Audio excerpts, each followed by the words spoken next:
Hello everyone, কেমন আছো তোমরা? আশা করি খুব ভালো আছো। আমিও খুব ভালো আছি। কণিকাস লাইফস্টাইলের নতুন একটা ভিডিওতে তোমাদের সবাইকে স্বাগত।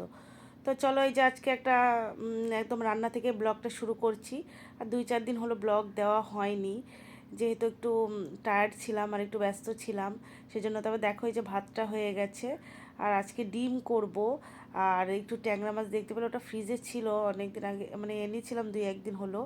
তারপর রেখে দিয়েছিলাম, অর্ধেকটা ওই দিন করে নিয়েছে, অল্প একটু রেখে দিয়েছিলাম। তো আর মেয়ের জন্য পাবদা মাছ করব, আর আমরা ডিম করব, আর করলা ভাজবো। তো দেখো, ওই যে আর ডিমটা ভেজে নিয়েছি। এখন আলুটাও সেদ্ধ করা ছিল, ডিমের সাথে হালকা করে ভেজে নিয়েছি আলুটাও। আর কি গরম পড়েছে কলকাতায়, মানে এতটা গরম, মানে কি বলবো, 40 ডিগ্রি। তারপরে মেয়েকে স্কুলে নিয়ে আসা নিয়ে যাওয়া, তারপরে মানে এত তাড়াহুড়া করে না, হুটো হুটো করে কাজ করতে হয়, যেহেতু আর ব্লগ মানে ভিডিও শ্যুট করার আর এনার্জি পাই না। তারপরে আবার এডিট করা, মানে বুঝতেই তো পারছো এতটা মানে ঝামেলা। তো তো তো- তারপরে দেখো, এই যে মশলাটা গুলিয়ে নিয়েছি। এই যে আমি সমস্ত কিছু তো গুঁড়ো মশলাই ইউজ করি। আর দেখো, এই যে ভাতটা হয়ে গেছে, আর ভাতটা নামিয়ে নিয়েছি। আর এই দেখো, করলা ভাজাটা যেহেতু হচ্ছে, আর তার ফাঁকে ফাঁকে আমি বাসনটা মেজে মাছ নিচ্ছি, যেহেতু তাড়াতাড়ি করতে হবে। আবার যাব মেয়েকে স্কুল থেকে নিয়ে আসতে, 9টার মধ্যে বেরোবো। তারপরে এই যে দেখো, সেই জন্যই আর মানে এতটা টায়ার্ড লাগে না, এইরকম সমস্ত কিছু রান্না টান্না করে বেরোতে হয়। আর ওর বাবা দিয়ে আসে ওকে, আর আমি গিয়ে নিয়ে আসি। আর দেখো, এই যে এখন আমি ছোট মাছটা, মানে ট্যাংরা মাছটা, সেটা একটু পেঁয়াজ দিয়ে ঝাল টাইপের করে নেব। যেহেতু অল্প একটা মাছ, আর যেদিন নিয়ে এসেছিলাম সেদিন অর্ধেকটা করে নিয়েছি, আর সেজন্য অল্প একটুই ছিল, সেজন্য একটু ঝাল টাইপের করে নিয়েছি। এই দেখো, রেডি হয়ে গেছে। আর এই দেখো, এখন আমি বসিয়ে দেবো ডিম, আর গরম মশলা আর তেজপাতা ফোড়ন দিলাম, তাহলে না ডিমের মানে তরকারিটা না খুব ভালো হয়। আমি মাংসেও দিই, মানে সেন্টটা খুব ভালো হয়।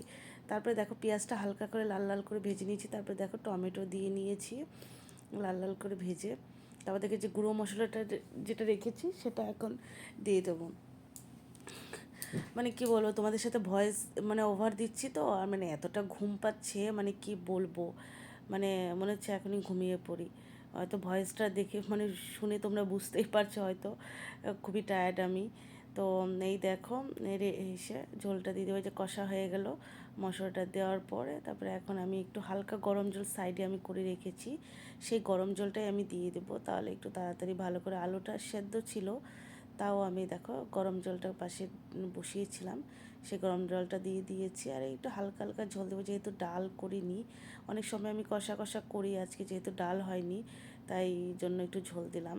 তো দেখো, হালকা করে একটু গরম মশলা দিয়ে দিয়েছি। এই গরম মশলাটা বেশি দিলে না একটু ঝাল ঝাল হয়ে যায়, সেজন্য আমি অল্প ইউজ করছি, যেহেতু ওর বাবা ঝাল খায় না। তারপর দেখো, যে মেয়ের আমি একটু শুক্তো টাইপের করব পেঁপে দিয়ে, ওই পাবদা মাছটা। তারপর দেখো, এই যে বসিয়ে দিয়েছি একটু আদা ফোড়ন দিয়ে। এই দেখো, মেয়ের মাছটা একদমই মশলা তেল ছাড়া এরকম করেই খাওয়াই, তার মধ্যে যা গরম। তারপর দেখো, সমস্ত কিছু রান্না কমপ্লিট, আর আমি এখন গ্যাসটের সমস্ত কিছু মুছিয়ে নেব। তো চলো, অনেকটা তাড়াহুড়োর মধ্যেই আছি। তো চলো, আজকের ভিডিও এতটুকু। আমার ভিডিওটা যদি ভালো লাগে, লাইক কমেন্ট অ্যান্ড শেয়ার করে দিও। তো দেখা হবে নতুন একটা ভিডিওর সময়, ততক্ষণে ভালো থাকো, সুস্থ থাকো, টাটা।